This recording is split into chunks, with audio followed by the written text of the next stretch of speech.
राधे राधे। देखिए, कल जब हमने आप लोगों को सिंदूर की महिमा का वर्णन किया था, तो हमने आप लोगों से ये भी कहा था कि सिंदूर के बारे में हम आपको और भी बताएंगे, क्योंकि सिंदूर की महिमा का जितना भी वर्णन किया जाए उतना कम है। समाप्त।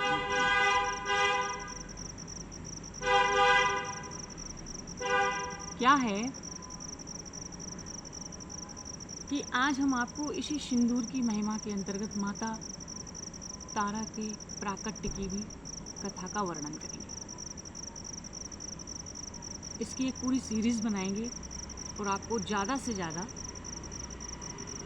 सिंदूर की महिमा का वर्णन और उसके बारे में बताएंगे।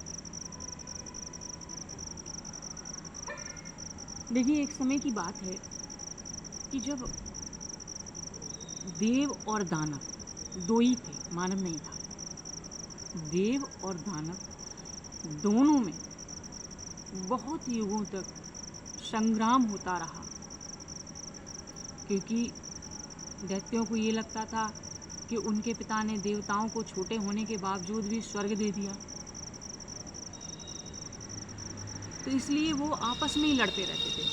मतलब दोनों ही भाई हैं, छोटे और बड़े, वो आपस में ही लड़ते रहते थे। आपस में ही लड़ते रहते थे, लड़ते लड़ते लड़ते लड़ते जब काफ़ी समय व्यतीत हो गया, कोई हल नहीं निकला, तब भगवान शिव और नारायण ने एक युक्ति सोची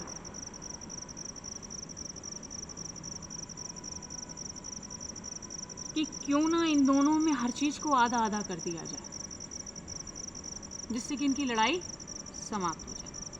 देखिए, जब किसी भी चीज़ के के लिए, किसी भी वस्तु के लिए दो भाइयों में आपस में बैर भाव उत्पन्न हो, तो माता पिता या संरक्षक को लड़ाई खत्म करने के लिए, झगड़े को खत्म करने के लिए उस चीज़ को आधे आधे भागों में विभक्त करते हैं। जब वो आधे आधे भागों में विभक्त हो जाएगी, तो लड़ाई का कोई कारण ही नहीं रह जाएगा, झगड़े का कोई कारण ही नहीं रह जाएगा।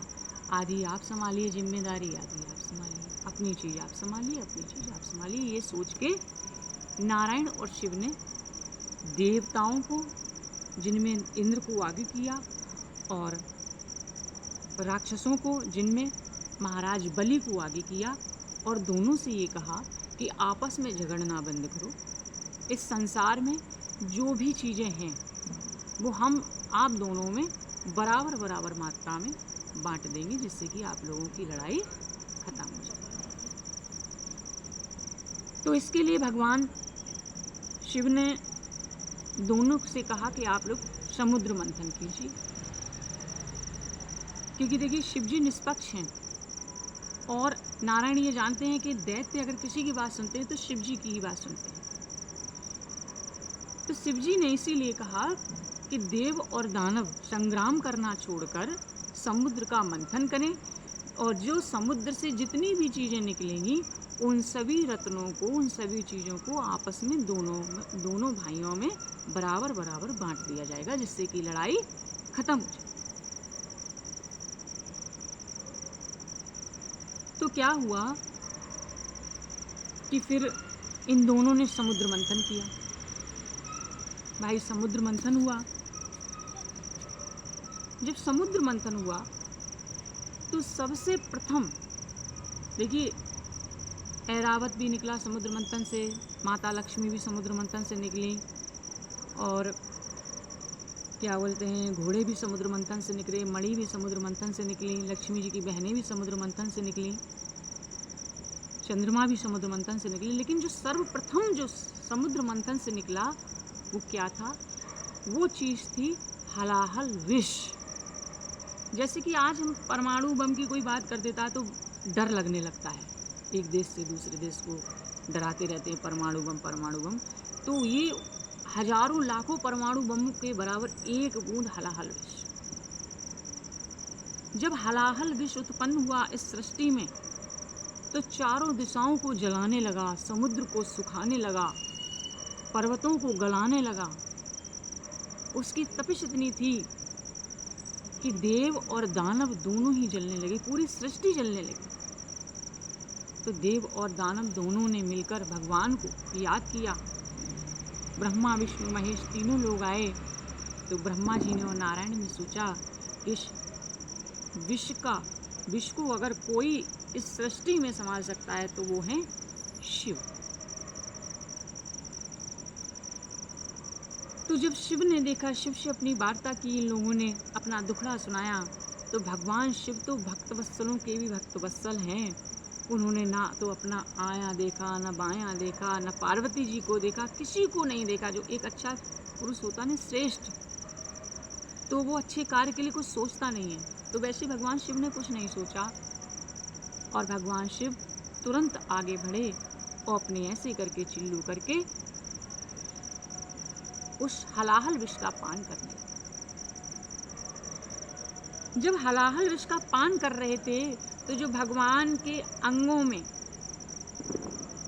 जो सर्प हैं, सर्पराज हैं, उन्होंने अपने सेवा भाव के लिए उन्होंने भी भगवान शिव का अनुकरण किया और उन्होंने भी विष का पान किया, इसलिए वो विषधर कहलाए। इसीलिए वो विषधर कहलाए। लेकिन सबसे ज्यादा मात्रा में किसने पिया विष को? भगवान शिव ने। वो विष ऐसा था कि जिसका उल्लेख वेद भी नहीं कर पाए पूरी तरीके से। तो क्या हुआ कि जब भगवान शिव हलाहल विष का पान कर रहे थे और जब उन्होंने पान कर लिया तो एक तो वो स्वयं ही तपस्वी है, योग में रहते हैं और योगियों के पास तपस्वियों के पास इतनी तपिश होती है, उसके ऊपर एक विष की तपिश और। तो भगवान को चक्कर से आ गए और उन्होंने आके बंद कर।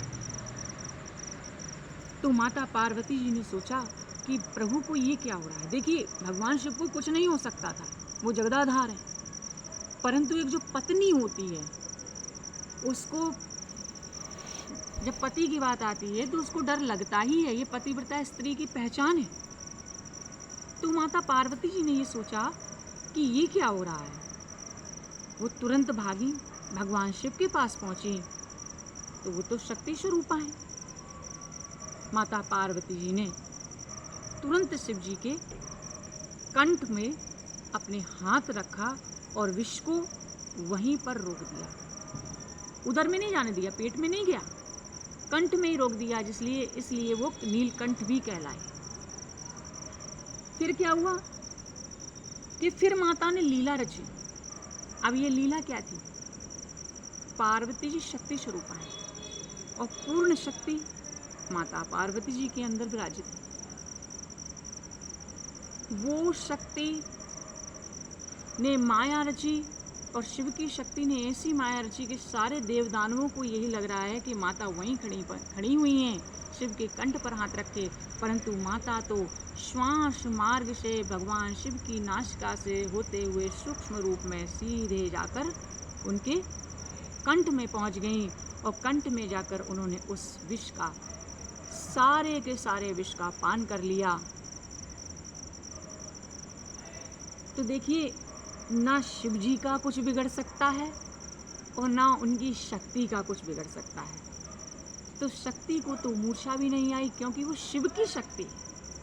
हाँ, सिर्फ इतना हुआ कि माता पार्वती जी गौर वर्णा से नील वर्णा हो गई और इस सृष्टि का, संपूर्ण सृष्टि का जो ज्ञान है, पूरे संपूर्ण शक्ति ब्रह्मांड में कोई इतना सा भी ज्ञान अगर है तो वो शिव जी के पास ही है। इसलिए वो नीलवर्णा माता को संपूर्ण ब्रह्मांड का ज्ञान भी हो गया, इसलिए वो नील सरस्वती भी कहलाती हैं कि जितनी भी सरस्वतियां हैं सबकी माता। और हलाहल विष का पान करते हुए वो बाहर भी आ गई करके। तो माता शक्ति को जो नीलवर्णा माँ हैं उनको भगवान शिव ने क्या नाम दिया है वहाँ पर? तारा। परंतु ना तो देवताओं को पता है, ना दैत्यों को पता है, किसी को भी नहीं पता है कि यहाँ पर लीला भी चल रही है। और वहीं पर माँ तारा का प्राकट्य हुआ और माता पार्वती ने उस विष के, उस हलाहल विष की तपिश से अपनी सिंदूर की रक्षा की है। तो आज की जो कथा है वो सिंदूर की महिमा का यहाँ पर वर्णन हुआ और इसी के साथ हम आगे अपने शब्दों को विराम देंगे और फिर हम एक नई कथा लेकर प्रस्तुत होंगे। तब तक के लिए राधे राधे।